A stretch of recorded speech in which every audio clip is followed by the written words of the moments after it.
Muy bien, el remanente de Israel buscando a 144,000 hombres. Vamos a estar hablando y observando lo que enseña, empezando en Apocalipsis 7, 4 al 8. Vamos un momento a abrir las escrituras en el libro de Apocalipsis. Ayer en la clase, uno de nuestros estudiantes, nuestro querido hermano Marco, de México, nos hizo una pregunta y yo mismo no la vi hasta después. Nos preguntaba por estos 144,000. ¿Y quiénes son? ¿Qué es esto de 144,000? Bueno, creo que cuando estudiamos Apocalipsis hablé de ello, pero vamos una vez más a Apocalipsis capítulo 7, 4 al 8. Vamos a abrir ahí las escrituras en Apocalipsis 7, 4 al 8. Dice así: y oí el número de los sellados, 144,000 sellados de todas las tribus de los hijos de Israel. Escuchad esas palabras. De la tribu de Judá, 12,000 señalados. De la tribu de Rubén, 12,000 señalados. De la tribu de Gad, 12,000 señalados o sellados. De la tribu de Aser, 12,000 sellados. De la tribu de Neftalí, 12,000 sellados. De la tribu de Manasés, 12,000 sellados. De la tribu de Simeón, 12,000 sellados. De la tribu de Leví, 12,000 sellados. De la tribu de Isaacar, 12,000 sellados. De la tribu de Zabulón, 12,000 sellados. De la tribu de José, 12,000 sellados. De la tribu de Benjamín, 12,000 sellados. Después de esto miré y aquí una gran multitud, la cual nadie podía contar, de todas las naciones y tribus y pueblos y lenguas, que estaban delante del trono y en la presencia del Cordero, vestidos de ropas blancas y con palmas en las manos, y clamaban a gran voz diciendo: la salvación pertenece a nuestro Dios, que está sentado en el trono y al Cordero. Ahora vayamos también a Apocalipsis 14, 1 al 3. Apocalipsis 14, versículo 1 hasta el versículo 3. Después, mire, aquí el Cordero estaba en pie sobre el monte Sión, y con él 144,000 que tenían el nombre de él y el de su padre escrito en la frente. Ese es el sello que mencionaba anteriormente en el capítulo 7. Esa es la descripción de ese sello. Y oí una voz del cielo como estruendo de muchas aguas y como sonido de un gran trueno, y la voz que oí era como de arpistas que tocaban sus arpas. Y cantaban un cántico nuevo delante del trono y delante de los 4 seres vivientes y de los ancianos, y nadie podía aprender el cántico sino aquellos 144,000 que fueron redimidos de entre los de la tierra. Versículo 4. Estos son los que no se contaminaron con mujeres, pues son vírgenes. Estos son los que siguen al Cordero por donde quiera que va. Estos fueron redimidos de entre los hombres como primicias para Dios y para el Cordero. Y en sus bocas no fue hallada mentira, pues son sin mancha delante del trono de Dios. Señor bendiga su palabra. Nosotros creemos en la interpretación literal de las Escrituras. En el libro de Apocalipsis hay símbolos, hay tipos, hay tipología, siempre lo hemos dicho, pero la interpretación alegórica no es la que nosotros aplicamos, sino la interpretación literal. ¿Qué quiere decir esto? Cuando leemos que hay 144,000 hombres judíos, 12,000 de cada tribu, creemos que es así. El periodo de la historia que esto acontece en el contexto de Apocalipsis es ese momento cuando la iglesia del Señor Jesucristo, los salvos en esta época, ya han sido llevados al cielo. El rapto ya ha acontecido. Y aquí en la tierra tenemos ese tiempo, ese momento de persecución, de destrucción, de apocalipsis, como nunca más mejor dicho. Ahora bien, hay un grupo de personas que Dios ha escogido, que Dios ha determinado, y que yo creo personalmente que si el Señor viniera hoy, y puede ser, el Señor ya está trabajando en esos corazones de judíos que van a reconocer al Cordero de Dios que quita el pecado del mundo, como dijo Juan el Bautista. Van a reconocer que el Señor Jesucristo es el Redentor del Antiguo Testamento. Van a apuntar a Él y van a decir, Él es el que esperábamos. Y esas personas, la Biblia nos da una descripción clara aquí en el pasaje de Apocalipsis 14. Esos hombres van a ser enviados al mundo entero como evangelistas, como heraldos, como fue Noé, pregonero de justicia. Hablando como el Señor Jesucristo, Él es el verdadero Dios, Señor y Mesías esperado. Esto es importante que lo entendamos. Algunos interpretan estos versículos de una forma muy errónea. Entre ellos, tal vez hayáis tenido la oportunidad de hablar de los testigos de Jehová, si habéis hablado con ellos, y ellos dicen, pues estos somos nosotros. Y hablando con una señora, testigo, digo, ay, hay un problema, me parece que usted no va a ser una de las elegidas, porque es que ahí en la Biblia dice que son hombres, y creo que la descripción hace que usted no pueda ser. Pues creo que no le gustó lo que le dije. Pero la realidad es que si creemos lo que la Biblia dice y tal como la Biblia dice, porque lo dice Dios mismo en su palabra, tenemos por lo tanto que creer que esto va a ser así. Ahora, se plantean algunos, no problemas, pero cosas interesantes. Una de ellas es la omisión en esta lista de 12.000 de cada tribu, de una tribu. ¿Lo habéis notado? Lo estáis viendo en pantalla ya. La tribu de Judá. De Dan, perdóname, ahí me has pillado. La tribu de Dan, no aparece, hay una omisión ahí. ¿Qué ha pasado? Bueno, Dan, esa tribu, fue culpable de idolatría. El pecado que Dios más aborrece, la idolatría, falsos dioses delante de Él. ¿Y cuántas veces los hombres caen en una falsa religiosidad, en un falso sistema religioso que pone a uno mismo, o pone a otros hombres, o pone a ídolos de madera delante de Dios? Y Dan fue culpable de ello. Por eso en Levítico 24:11, en Jueces 18 y en el primer libro de los Reyes, capítulo 12, nos narra este problema que tenía la tribu de Dan con su padre Dan. Tal vez sea esa la respuesta. La Biblia no nos lo dice, pero tenemos ese pensamiento, esa idea de que Dan fue sacado de este grupo.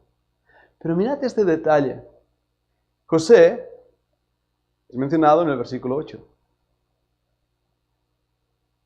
Sustituye a Efraín, quizás como un nombre más honorable, no lo sabemos. Pues el pasado de esta tribu también dejaba mucho que desear, Efraín. Hay esos cambios, pero hermanos, Dios no ha roto ni su promesa, ni su pacto, ni su voluntad hacia la nación de Israel. Así que cuando nos han preguntado, ¿y estos 144.000 quiénes son? Creo que esa es la interpretación correcta que podemos dar. Son hombres judíos, 12.000 de cada tribu. Hay un cambio, la tribu de Dan no es mencionada, José reemplaza a Efraín, pero esos hombres van a ser enviados. Y qué hermoso es al leer en el capítulo 14 cuando los vemos junto al Cordero cantando un cántico nuevo que solamente ese grupo puede saber y conocer. Interesante, ¿verdad? Interesante también cuando hemos leído que estaban sellados. Yo no sé qué podemos imaginar, pero en mi mente y al leer Apocalipsis 14, cuando habla de que ese sello tenían el nombre de él y el de su padre escrito en su frente. Hermanos, ese es el sello de Dios en nuestros corazones y en nuestras vidas, cuando el Cordero, el Mesías, está sellado en nuestro corazón. Somos de Él. Hay un versículo que me encanta en el libro del Cantar de los Cantares. Ponme como un sello sobre tu corazón, como una marca sobre tu brazo. Y sabemos que hay personas a lo largo de nuestras vidas que nos han marcado, ¿verdad que sí? Que nos han hecho ser diferentes a lo que somos o éramos. Y esa es la imagen que el Cordero, el Señor Jesucristo, el Goel, usando la palabra en hebreo, el Redentor, ha marcado nuestros corazones. Somos suyos. Y lo mismo con este grupo. Ahora, habiendo aclarado este punto, vamos a hablar de algunas cosas importantes en cuanto a Israel y la teología olvidada. ¿Y por qué es importante esto? Creo que hoy estamos viviendo dentro de las iglesias, del cristianismo, un interés renovado hacia el estudio de Israel. Es el gran estudio olvidado en las teologías sistemáticas. ¿Sabéis lo que es una teología sistemática, verdad? Las teologías sistemáticas es el estudio de la Biblia en 12 apartados diferenciados. Se estudia, por decir algo, antropología, el estudio del hombre, soteriología, el estudio de la salvación, neumatología, el estudio del Espíritu Santo, eclesiología, el estudio de la iglesia, y así hasta 12 divisiones diferenciadas. Y lo mismo pasa con la teología dogmática, que tiene también 12 divisiones diferenciadas. Y ahí viene el error. Porque dentro de estas 12 divisiones de las doctrinas, ¿qué ha pasado? Hemos diseccionado a Dios. ¿Verdad que sí? ¿Y cómo podemos diseccionar a Dios? ¿Cómo podemos hacer eso? ¿Acaso Dios es un hombre para que nosotros lo cortemos y lo pongamos en un bisturí y lo pongamos en un... No, no podemos hacer eso. La doctrina muchas veces se ha convertido realmente en una cadena que nos arrastra a una ceguera espiritual para no ver el texto bíblico. Y entre esas cosas también hemos olvidado ciertas cosas. Entre ellos, la enseñanza de las Escrituras sobre Israel. No encontraréis en las 12 divisiones de teología sistemática en ninguno de los libros de texto algo que hable sobre una división. Israel es el gran olvidado. Sin embargo, ahora, con el estudio de la profecía, Israel vuelve a tomar una importancia extraordinaria. Hemos dicho que es el termómetro de Dios, que es el reloj de Dios dentro de la profecía. Lo que pasa en Israel indica lo que está pasando en cuanto a la profecía. Y por eso, dentro de todas estas pruebas y muestras que hemos estado hablando, creemos que el tiempo del Señor se acerca. ¿Verdad que sí? Su venida se acerca, porque algo está pasando en Israel. Así que la profecía vuelve a tomar la importancia de Israel. Pero también una segunda cosa, la falsa teología. Hermanos, voy a hablar, no en el mensaje de hoy, pero voy a hablar sobre el problema de los judaizantes. Hay una tendencia, incluso dentro de las iglesias llamadas evangélicas, a creer que tenemos que regresar a la ley, volver a las antiguas tradiciones judías como creyentes. Y parece que uno es más espiritual y más creyente si se deja crecer la barba, poner un kipá en la cabeza y vestir como un judío. Entonces, eres mejor. Y vamos a ver el error grande. O guardar el Shabbat. Esa es la gran discusión, ¿verdad? Se dice que hay que guardar el Shabbat. O comer kosher. Esa es la otra gran discusión. O hacer todas esas cosas que narra el Antiguo Testamento, lo cual eran tipologías de Cristo. Y vamos a estar hablando de ello. Después también la geoestrategia. No quiero hablar de esto porque en las clases de Cami ya lo hace extraordinariamente bien, pero toda la situación político y social de la geoestrategia que se está viviendo, lo estamos viendo. ¿Verdad que sí? Que uno abre los ojos y dices, ¡wow! ¿Qué está pasando? Y por último, algo que realmente es triste y es un pesar, y espero que nosotros como iglesia no caigamos en la trampa del antisemitismo. Y voy a ir con cuidado aquí lo que digo. No os creáis todo lo que dicen las noticias aquí en España. España ha sido un país antisemita por tiempo y tiempo y tiempo. Algunas veces he mencionado, yo tengo el carnet de prensa, de fotógrafo de prensa, y siempre lo digo. Yo puedo estar en un lugar hermoso, bonito, maravilloso, girarme aquí delante a ver una charca llena de barro y fotografiar esto y decir, estoy viviendo en la miseria. Porque lo que ve mi objetivo es el conflicto, pero doy la espalda a la realidad que se vive ahí. Y es lo que yo mismo experimenté estando en tierra de Israel, viendo ese problema, que muchos periódicos apuntan sus objetivos no a la realidad hermosa y bonita, sino al revés, hacia un lodo cenagoso. Ahora, habiendo dicho esto, vamos a la siguiente. Tu posición sobre Israel determina tu posición teológica. Fijaros si es esto importante.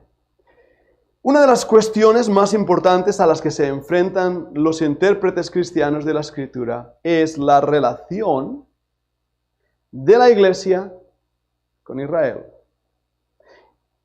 Entre otras cosas, esta relación va a ser determinada por varios puntos. Vamos a verlo. 1. Su visión de las promesas del Antiguo Testamento a Israel. Si se cumplen literalmente en el Israel étnico o si se cumplen espiritualmente en la iglesia. Para hoy un momento. Algunos creen que las promesas que Dios dio a Israel se cumplen ahora de una manera espiritual en la iglesia. Y que la iglesia ha reemplazado a Israel. Así, por ejemplo, cuando yo he estado hablando del milenio y de que Cristo reinaría por 1000 años en el trono de David, este grupo dice, no, eso no es así. ¿Cómo que no? Lo dice la Biblia, lo enseña la Escritura. Pero estas personas creen que esas eran promesas espirituales que la iglesia está tomando para sí. Las ideas, ¿de dónde provienen? Pues muy fácilmente de teólogos católicos como Tomás de Aquino, como Agustín de Hipona, que no tenían ni idea que existiría una nación llamada Israel en el año 1948, cuando el 19 de mayo, si bien recuerdo, las Naciones Unidas declararon que había una nación llamada Israel. Tomás de Aquino no tenía ni idea de esto. En su tiempo Israel era una tierra de beduinos y pasajeros. Jerusalén como capital de Israel, ¿cuándo fue nombrada? ¿Lo recordáis? Hace muy poco, con el presidente Trompeta, traduzco el nombre al castellano. ¿Os dais cuenta?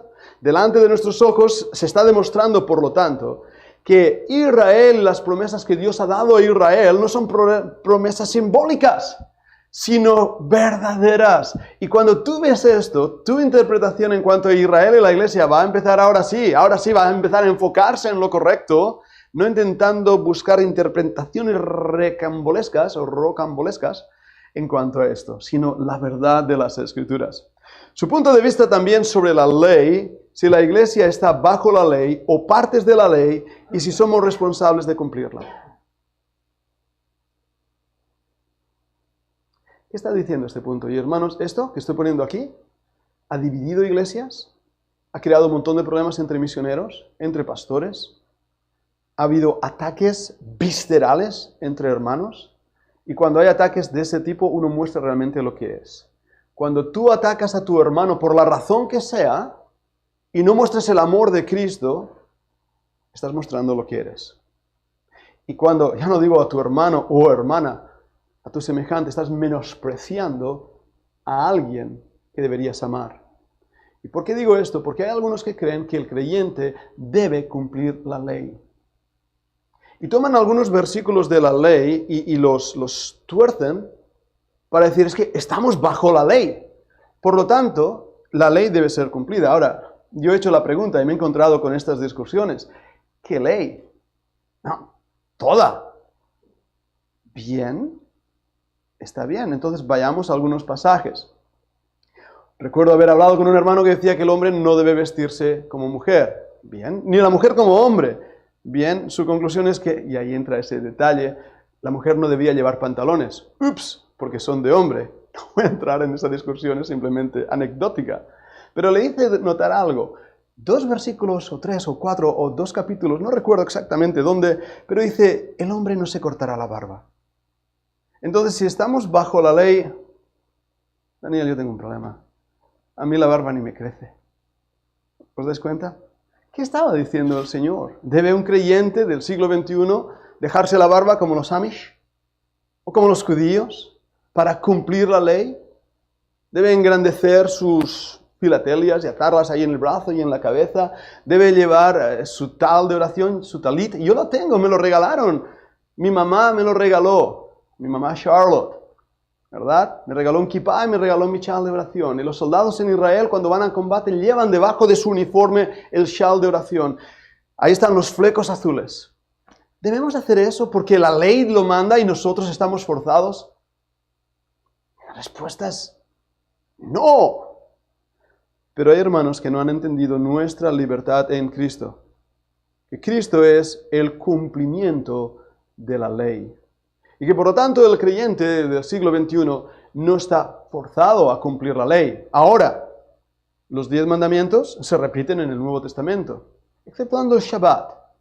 No hay un versículo en el Nuevo Testamento que nos diga que el creyente gentil debe guardar el Shabbat, pero sí nos dice que Cristo es nuestro Shabbat, nuestro reposo.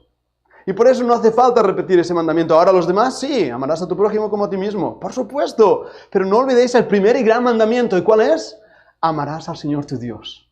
Y ese es el mandamiento que olvidamos tantas veces.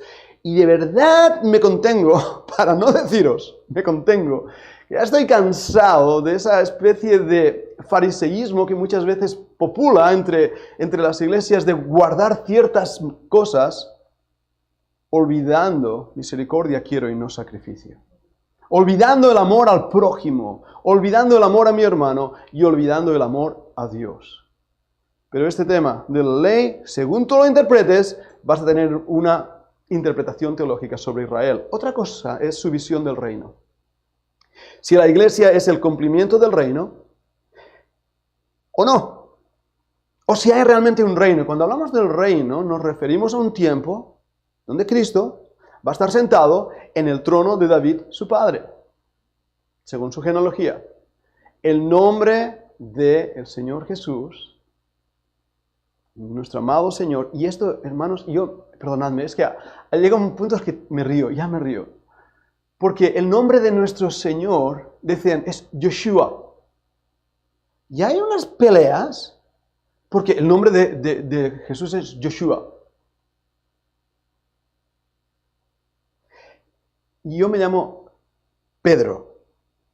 No me gusta en catalán que me digan pera, porque suena a pera. No me gusta. En inglés me encanta. Todo el mundo me llama Peter. Está muy bien. Pedro. Algunos me llaman Petruskri. Y hasta me cuesta pronunciarlo, pero me hace gracia cuando me llaman así. Soy el mismo, no he cambiado, aunque mi nombre sea diferente. Es verdad que Joshua era un nombre popular. Josué, el libro de Josué, es Joshua. Es así su nombre. Joshua en hebreo es usado en el Nuevo Testamento en griego. El Nuevo Testamento fue escrito en griego. Sé en las discusiones, he leído los informes, hay las polémicas si alguno de los evangelios como Mateo fue escrito en hebreo. Pero no ha sido probado hasta ahora, solamente hay una disputa. Pero si leo mi Biblia en griego, el nombre de mi Señor es Jesucristo, Huiusteu, Soter. Jesucristo, Hijo de Dios, Salvador. Es mi Señor. Así que no importa si le llamo Joshua o Jesucristo, o Jesucristo, o Jesus Christ en inglés, o Jesucristo en catalán. Es mi Señor, ¿lo veis? Y es importante porque os vais a encontrar personas discutiendo. Está bien, su nombre en hebreo, Joshua ben David. Jesús, hijo de David. Él va a reinar. Él va a reinar. No es la ciudad de Dios del que habló cierto católico. No es la iglesia el reino. El reino es Cristo reinando con poder y gran gloria por 1000 años aquí en la tierra como Rey de Reyes, Señor de Señores, con vara de hierro. Eso es el reino. Ahora, otro punto. Su punto de vista sobre el pueblo judío hoy en día. Si se salvan de la misma manera que los gentiles, si tienen un papel que desempeñar en el plan de Dios y si hay un futuro para ellos. Según cómo interpretemos esto, vamos también a ver las Escrituras. Creo que debemos entender todos que solamente hay una manera de ser salvo, a través de la fe en la obra redentora del Señor Jesucristo. Los creyentes del Antiguo Testamento, el remanente de Dios en el Antiguo Testamento, eran salvos por una fe futura en lo que Cristo iba a hacer por nuestros pecados. Por sus pecados en aquel entonces. Cuando llevaban un corderito a ser sacrificado o ponían sus manos sobre el cordero, ellos sabían en tipo que ese cordero simbolizaba al Cordero de Dios que quita el pecado del mundo. Nosotros hoy tenemos una fe pasada, en un evento pasado, y cuando nosotros tomamos la cena del Señor, como hicimos esta mañana de una manera diferente y hermosa, estamos diciendo, yo reconozco que esta sangre simboliza la sangre de Cristo vertida por mi favor. Y este pan simboliza el cuerpo de Cristo entregado por mí. Escuchad esto, los católicos enseñan la Eucaristía y a través de una oración que hace el cura, que parece una porción mágica, ese pan se convierte en carne y ese vino en sangre. La transustanciación no es bíblica.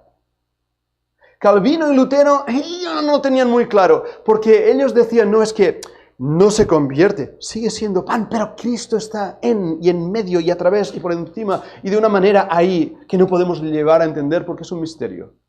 A Lutero sus piñones católicos aún no habían cambiado mucho. Pero ahí vinieron los grupos del remanente bíblico que fueron perseguidos por los mismos protestantes, que dijeron, el pan va a continuar siendo pan y el vino continúa siendo vino, pero simboliza el cuerpo y la sangre de Cristo. Y al recordarlo, al tomarlo, yo estoy mostrando que he confiado en la fe, por fe, en lo que Jesús hizo en la cruz.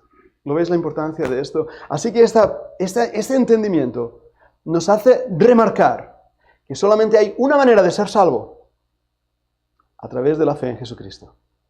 Para el gentil, tú y yo, o para el judío.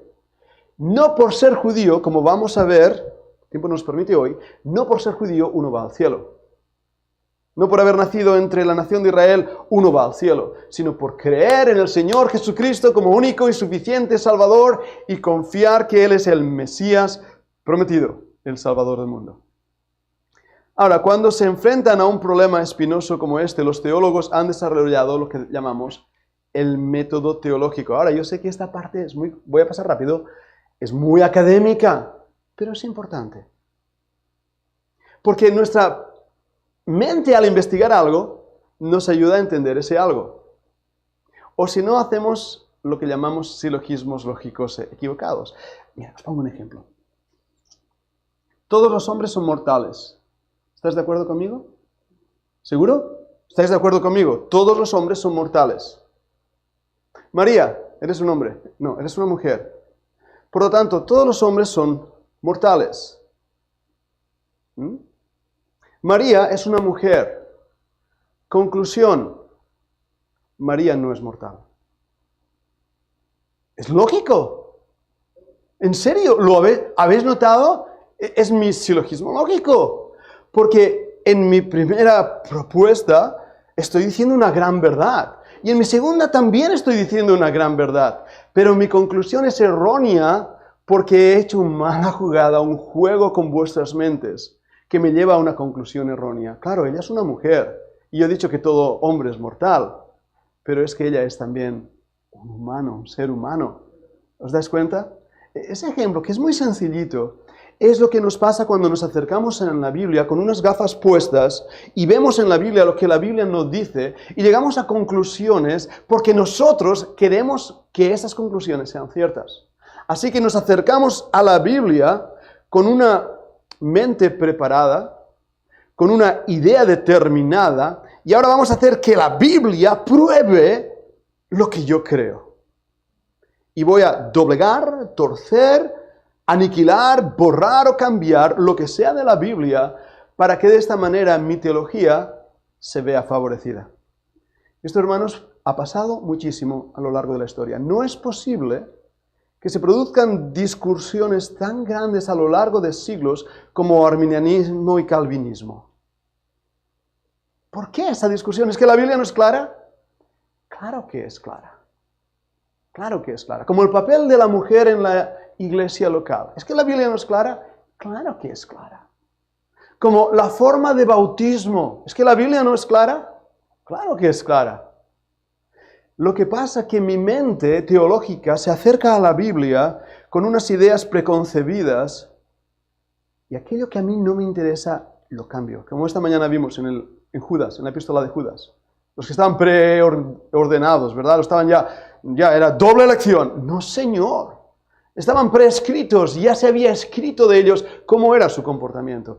Pero ese versículo fue tocado sutilmente para darnos una mala interpretación. No está Xavi Ruiz, una vez hablé con él en cuanto a correr. Seguro que habéis corrido alguna vez, no sé si habéis hecho una maratón o una carrera. Y os digo algo que es horrible. Cuando tú vas corriendo, ¿cómo puedes adelantar al que está al lado? Tú vas corriendo, y pasas por al lado y haces esto, ¡pim! Ese golpe que le has dado hace que su pie pierda un paso y tú le adelantas. ¿No sabías ese truco? Pues así funciona. Así funciona. Luego le preguntáis a Xavi. Es lo que pasa con los sistemas teológicos. Dan un sutil toque. Es muy sutil para verlo. Y aquellos que no tienen el corazón en primer lugar y la mente adiestrada para discernir estas cosas, pierden el paso. Y pierden el objetivo. Y pierden la meta. Porque no han visto la palabra de Dios, han visto su sistema teológico. ¿Cuál es la metodología que vamos a usar? Primeramente, los pasajes didácticos tienen prioridad sobre los pasajes narrativos. El libro de Hechos es un libro histórico, por ejemplo. Entonces tenemos que ir a otros versículos para formar doctrina. Ahora bien, no puede haber contradicción en la Biblia. Por lo tanto, cuando yo tengo un pasaje difícil de interpretar, tengo que ir a aquellos que son sencillos o a los ejemplos claros y evidentes que me da la Biblia. ¿No entendéis? Porque entonces sí que puedo entender los pasajes oscuros y difíciles. Los pasajes deliberados tienen prioridad sobre los pasajes incidentales, es decir, aquellos que son claramente establecidos. Cuando la Biblia dice Febe la diaconisa, quiere decir Febe la diaconisa, que no me vengan con otras tonterías, es lo que la Biblia dice. ¿Verdad? Entonces tenemos que entender esto porque si no, vienen esos golpes, esos giros. Los pasajes con un solo significado son más decisivos que los pasajes que pueden tener múltiples significados. Y seamos sinceros, hay cosas de la Biblia que no sabemos. Alguien me dijo, ¿y no te preocupa eso, que hay cosas de la Biblia que no sabes? Digo, no, en absoluto. Lo que me preocupa son las cosas de la Biblia que sí sé. Eso sí que me preocupa. Porque cuando Dios me dice que si no creo en Él estoy perdido, eso me preocupa y lo entiendo. Cuando Dios me dice que debo andar en santidad, eso me preocupa porque lo entiendo. Pero cuando Dios me dice en su palabra que en el libro de Hechos tomaban la cena del Señor y lo hacían con gozo en sus corazones, no me preocupa mucho si lo hacemos con un vaso o lo hacemos con vasitos. Hermanos, he tenido en la iglesia que se han molestado, años porque hacíamos vasitos en vez de un vaso. Y decía que debía ser un vaso. Pues hermanos, yo no quiero agarrar un herpes por ahí por falta de higiene. Así que vasitos me parece bastante bien. Son ejemplos que os doy cómo construimos nuestra teología a base de pensamientos de los hombres. Vamos ya a la última parte de la enseñanza de hoy con Romanos 9 al 11. Son claves. Cumplen con todos estos criterios que hemos estado hablando para tratar las cuestiones de la Iglesia e Israel. Y son claves. Romanos 9 al 11 es la sección más importante para responder a las siguientes preguntas. 1. ¿Quién es Israel después de la venida de Cristo? Una nación étnica formada bajo los pactos abrahámico y mosaico con un futuro en el plan redentor de Dios. La nación de Israel es un grupo étnico. Si tú no has nacido como judío, no eres judío. Si tu mamá no fue judía, tú no eres judío. Ahora, ¿puedo yo presumir? Algunos de vosotros tenéis cara de judío. Los españoles tenemos bastante genética judía. Y aún os diré más, mi propio nombre, Piñol, que es el fruto, el hueso del fruto, o que es también el fruto de la piña, porque mi código de armas son 7 piñas.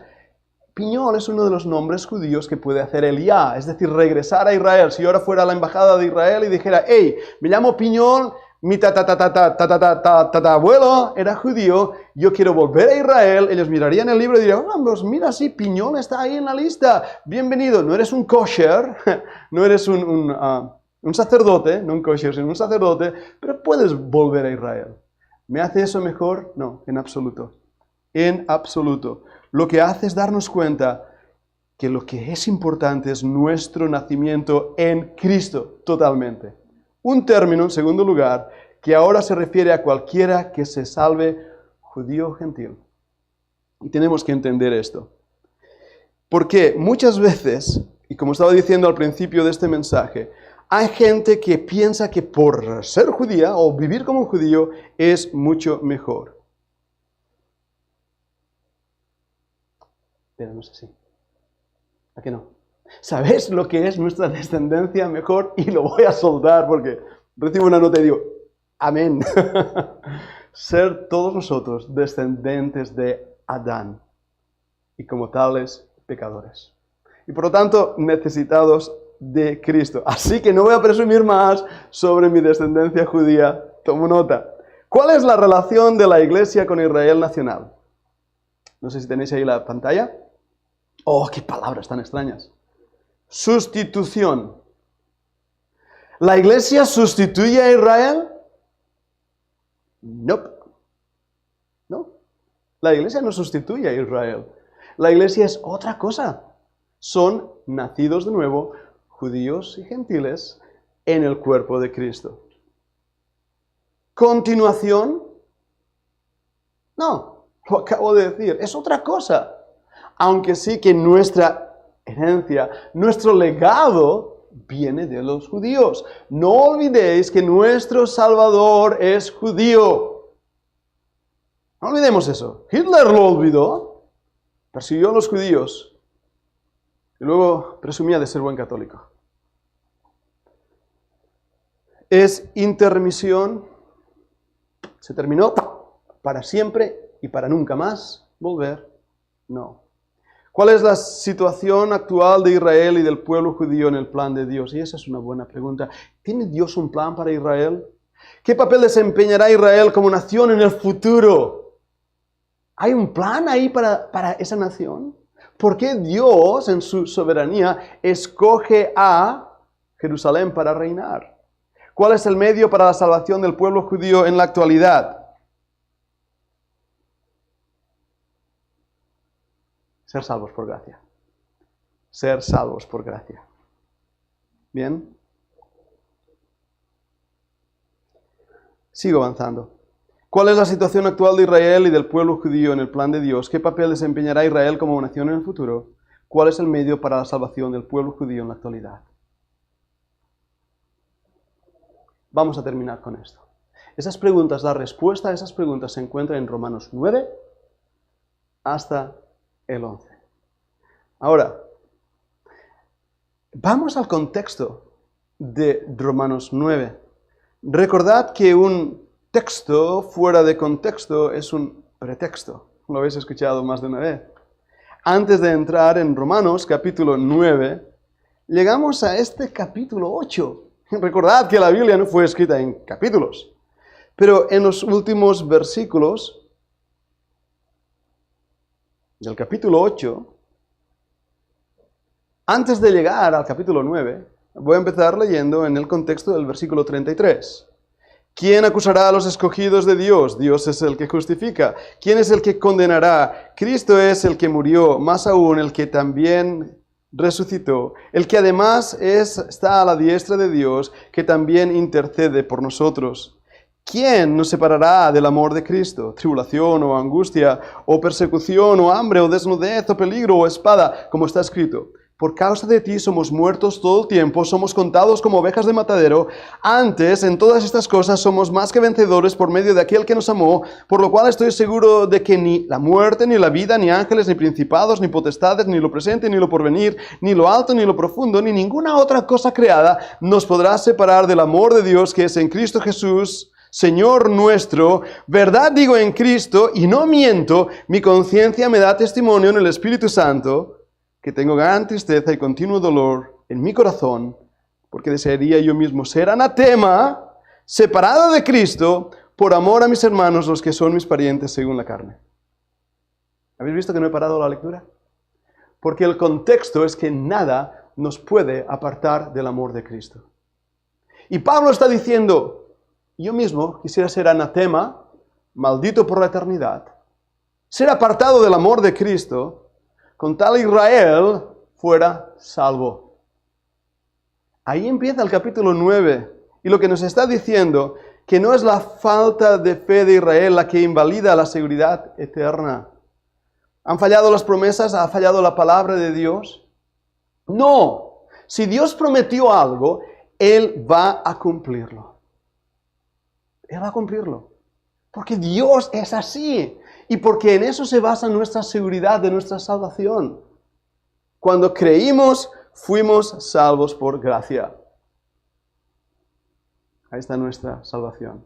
Y en esa descendencia, vuelvo al tema de antes, no podemos tener una presunción. No podemos tener un orgullo. Porque nuestra salvación ha sido un regalo de Dios que nadie nos va a quitar.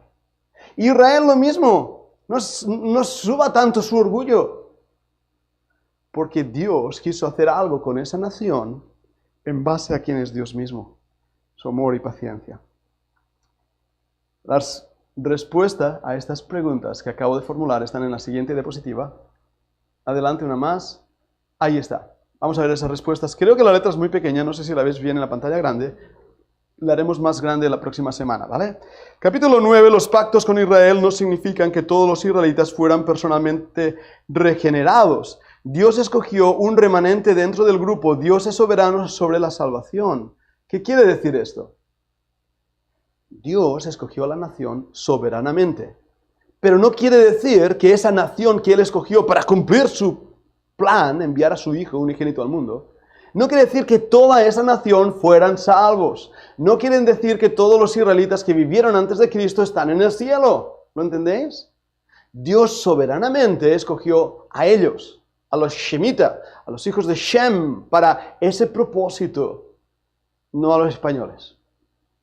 No. En segundo lugar, el capítulo 10 va a mostrarnos cómo Israel ha elegido en gran medida rechazar la salvación por la fe sola.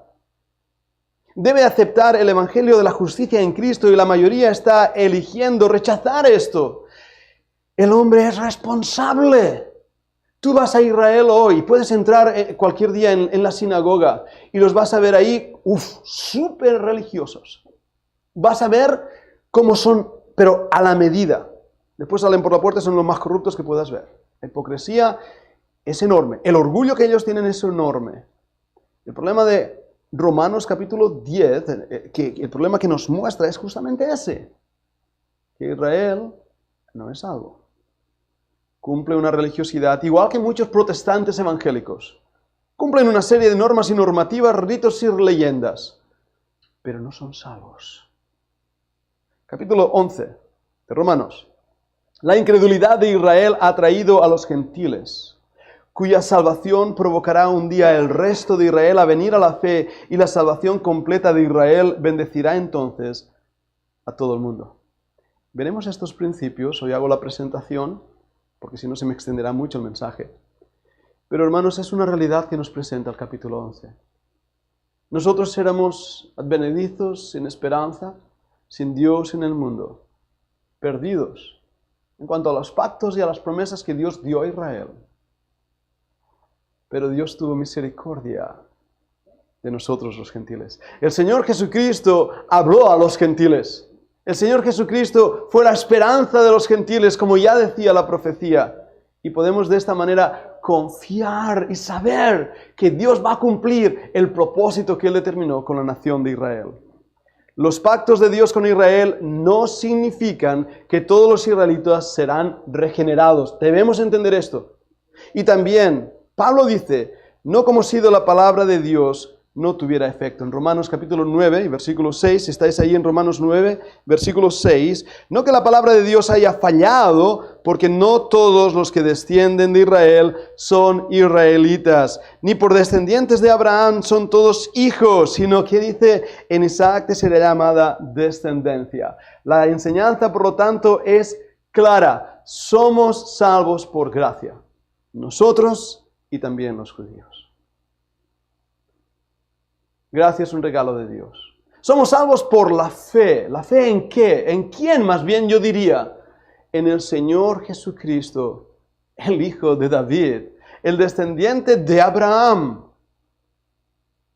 pero la luz del mundo. La luz del mundo. Pablo, la primera defensa que hace en el capítulo 9 es que no todos los descendientes físicos de Jacob fueron regenerados. Es lo primero que nos va a enseñar. Porque no todos los que son de Israel son de Israel. Es lo que Pablo dice. Pablo no está creando un nuevo significado para la palabra Israel como algunos dicen. No. Está siendo claro, está hablando de ese grupo étnico llamado judíos. Por el contrario, quiere decir que siempre ha habido un Israel regenerado dentro de Israel, o sea, un remanente, un grupo de verdaderos creyentes salvos por fe, un remanente de israelitas salvos y creyentes dentro del Israel étnico. Dios se ha asegurado de que esto sea así por su elección soberana. Y una vez más, hablo de la soberanía de Dios, porque Dios quiso actuar para nuestro beneficio, con un plan de salvación que involucró a una nación y podía haber escogido a otra. Pero Él lo hizo para llevarnos a nosotros a esa gran bendición que ha fluido de esa nación que llamamos Israel. Pero no todos los israelitas son salvos. No todos. Bien, debo ya terminar en el mensaje de esta tarde con este último punto. Luego vuelve al punto práctico. Esta elección soberana de un remanente dentro de Israel ha servido para un propósito práctico. Pablo tiene dos razones para esta elección soberana. La primera se encuentra ahí. Y vamos a leerla. Primeramente, si Dios no hubiera actuado, Israel hubiera desaparecido. Versículo 27 de Romanos 9 y versículo 27. Romanos 9, 27. También Isaías clama tocante a Israel: si fuera el número de los hijos de Israel como la arena del mar, tan solo el remanente, ¿ves ahí la palabra?, será salvo. Porque el Señor ejecutará su sentencia sobre la tierra en justicia y con prontitud. Y como antes dijo Isaías, si el Señor de los ejércitos no nos hubiera dejado descendencia, como Sodoma habríamos venido a ser y como Gomorra seríamos semejantes. ¿Qué están diciendo estos versículos, hermanos? Que es por la misericordia de Dios y por el plan de Dios que Israel no ha desaparecido. No sé si fue a Napoleón, recuerdo haberlo leído en algún lugar, que él dijo: yo creo en Dios por Israel. ¿Por qué? Porque había judíos en su tiempo. 6 millones murieron durante el Holocausto, la persecución nazi. Quisieron aniquilarlos a todos. Aquí en España, 1400, ¿cómo? En la fecha que fueron expulsados. Me dais la fecha porque ahora se me ha ido de la cabeza. Cuando descubrieron América. 1592. 1492, gracias. 1492. La expulsión de los judíos. Hay ahí, delante de las costas de Barcelona, en dirección este, donde tú te pones ahí mismo mirando en dirección este. Ahí está este. Hay una nación llamada Israel. Prueba evidente que Dios existe. Porque si no, ese pueblo ya no existiría. Dios quiso actuar mostrando su soberanía, su poder, mostrando que Dios es el Dios de Israel. La guerra de los 6 días es una guerra apasionante. Cuando varias naciones determinan atacar a Israel, entre ellas Egipto. Una nación poderosísima, con un ejército poderosísimo. Los judíos saben que tienen una brecha muy pequeña, muy estrecha, y mandan a sus aviones de combate a volar a baja altura, casi rozando el mar, para no ser descubiertos por los radares. Tienen que cronometrar en exactitud perfecta la velocidad que cada uno de esos jets está funcionando. ¿Por qué? Porque cuando se acerquen a su destino objetivo, van a tener que alzar el vuelo, caer en picado con sus bombas. Pero si uno de esos aviones o el primer ataque en el primer centro se produce, vamos a decir, 10 minutos antes que el segundo objetivo, el primer objetivo que está siendo bombardeado va a avisar al segundo objetivo y al tercer objetivo, y toda la misión va a ser un fracaso. Es una pieza perfecta de relojería. Y esos pilotos hacen algo que nunca antes se había realizado. Un vuelo a baja altura, atacando en un minuto exacto, en un momento exacto, al punto que toda la aviación de Egipto fue destruida. La guerra duró 6 días. Uno de los generales de Israel dijo, no la hemos ganado nosotros esta guerra, Dios estaba con nosotros. Dios está con esa nación de Israel. Porque hay 144.000 hombres que cuando la iglesia desaparezca van a dar testimonio de quién es el Cordero. Hay 144.000 judíos en algún lugar, tal vez sea Nueva York, tal vez sea España, tal vez sea ahí en Barcelona, tal vez sea en Sabadell, que también hay una comunidad judía, tal vez sea en Israel, no lo sé. Hay 144.000 hombres que Dios está señalando con el nombre de su Dios y del Cordero. ¿Qué nos toca a nosotros? Orar por la paz de Jerusalén. Si Dios no hubiera actuado escogiendo a un remanente judío, no habría lugar para nosotros. Si Dios no hubiera tenido un plan de salvación, no habría lugar para nosotros. Lo sabemos por los versículos 25 hasta el versículo 31. Voy a leer el 30. ¿Qué pues diremos? Que los gentiles que iban tras la justicia han alcanzado la justicia, es decir, la justicia que es por fe, mas Israel que iba tras una ley de justicia no la alcanzó. ¿Por qué? Porque iban tras ella no por fe, sino como por las obras de la ley, pues tropezaron en la piedra de tropiezo.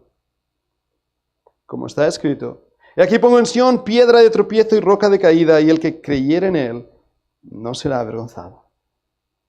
Esa roca es Jesucristo. Ese es nuestro Señor. Y aquel judío que cree en él es salvo, y aquel gentil que cree en él es salvo. Y nosotros hoy esperamos esa venida gloriosa de el Mesías, Yeshua, a rescatar a su iglesia, formada por judíos y gentiles. Puede ser hoy. El plan de Dios continúa adelante. Vamos a orar